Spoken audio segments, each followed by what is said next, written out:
Hello everyone, welcome back to another new blog. आज एসেছি আমরা এখানে নেমাজপুর চবকা হাটিয়া আছে, তো পাশেই একটা ছোট্ট মতন একটা মন্দির আছে, মা ভবানী কালী মন্দির।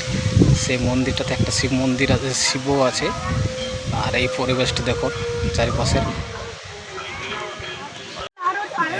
এই দেখো নন্দী মহারাজ আছে, এই দেখো। আর নন্দী মহারাজের অপোজিটেই ভোলেনাথের একটা বিশাল মূর্তি আছে। আর এই সাইডটাতে একটা পুকুর আছে, ছোট্ট মতন বানানো হয়েছে। এর কোনো ডিজাইন বা কোনো কিছু ঘাট করে পুকুর ঘাট করবে, দেখতে পাচ্ছ। এখন কমপ্লিট হয়নি মন্দিরটা। আর এই ছোট্ট মতন মন্দির আছে।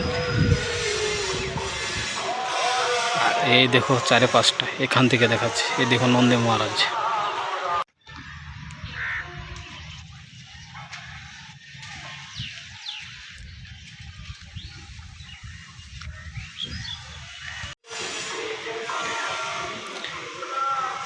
ছোট্ট মতন মন্দির, এই দেখো। আর এই দেখো ভোলেনাথ বিরাজমান করেছে।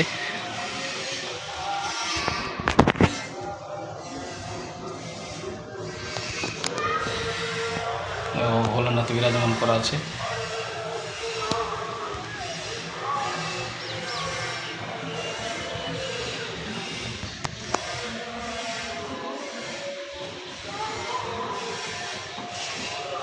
এই সাইডটা দেখো দারুণ আছে, এরকম ছোট্ট মতন পুকুর করা আছে, কিছু ফুল গাছ লাগানো আছে, এখন হয়নি কমপ্লিট। ছোট্ট মতন কি ছোট বাচ্চা আছে, ফুলের গাছ এখানে ছোট ছোট গাছপালা বহুত লাগা আছে এখানে। আর এই যে মা কালীর কথাটা বলছে না, ওই দেখো বেদিটা, আর এই দেখো চারিপাশটা, আর এই দেখো মন্দিরটা। আর মন্দিরের পাশে এই পাশে একটা বজরংবলীর মন্দির আছে, এই দেখো মন্দিরটা একদম গাছেই ভর্তি আছে। আর চারি সাইডে ঘর বাড়িতে ভর্তি আছে। এই দেখো এই দিকটা কত সুন্দর, কিছু ছাগল চড়ছে। আর এই দেখুন এই দেখো, ওই দেখো কালী মন্দির, এই দেখো শিব মন্দিরটা। আর এখানে একটা ক্লাব আছে, এই ক্লাবের হয় সদস্যরা পরিচালনা করে।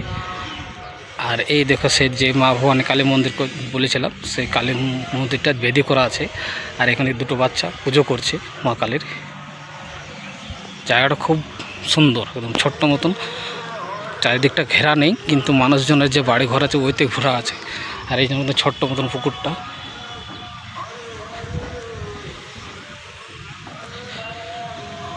আর ওই ধারে সাইড দেখালাম, ওইটা আর একটা পুকুর আছে।